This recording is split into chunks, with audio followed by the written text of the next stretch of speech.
Salut les fermiers, bienvenue sur Cocotte TV. Aujourd'hui, je vais vous parler d'un écran, un écran qui fait partie de la liste des 12 élus certifiés G-Sync par Nvidia. Donc un écran FreeSync qui va être sur une plage de 30 à 144 Hz et qui va proposer une dalle en 24 pouces TN. Il s'agit du Asus VG258Q, un écran qui va être trouvable aux alentours de 270 €. Sur la façade, pas grand chose à dire, l'écran va être sobre, on va avoir le droit à des bords relativement fins sans avoir de design borderless, assez fin puisqu'on est sur du 5 mm en largeur et moins d'1 mm en profondeur. Le cadre est majoritairement en plastique noir mat avec un logo Asus en chromé. En dessous, la base, elle est en plastique avec une doublure en dessous en métal, un petit cercle rouge et enfin des graduations pour pouvoir régler le pied rotatif.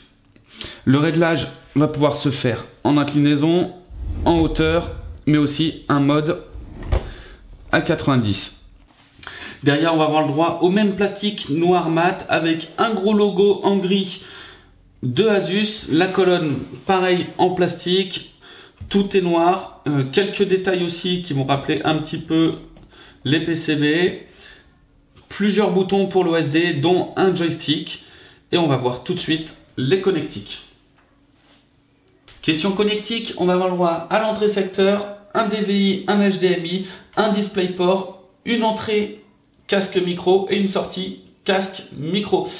À savoir qu'on a le droit dans le bundle donc un câble secteur avec un tout petit adaptateur, un HDMI, un DisplayPort et aussi de quoi lier l'écran à l'ordinateur.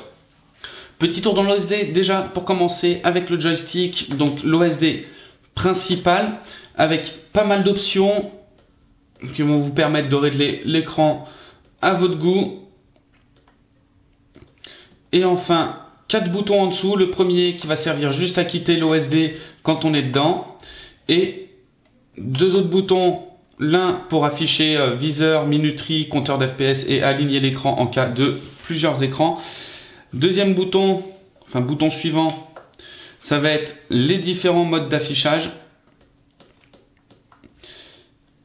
Et enfin, le dernier bouton, ça va être pour tout simplement l'éteindre. Et voilà en ce qui concerne la présentation de cet écran, le VG258Q, un écran qui va se retrouver donc dans les alentours de 270 €. Le G5 va fonctionner parfaitement bien. On branche l'écran, il est reconnu par la carte et ensuite tout est activé. Il n'y a plus qu'à lancer les jeux et tout va bien. Aucun artefact de vue sur cet écran au niveau de aucun flickering, aucun stuttering. Aucun tearing, donc nickel de ce côté-ci. Niveau sonde, pareil, il va s'en sortir vraiment bien. Donc un écran plutôt pas mal. Et on se retrouve à bientôt pour une nouvelle présentation.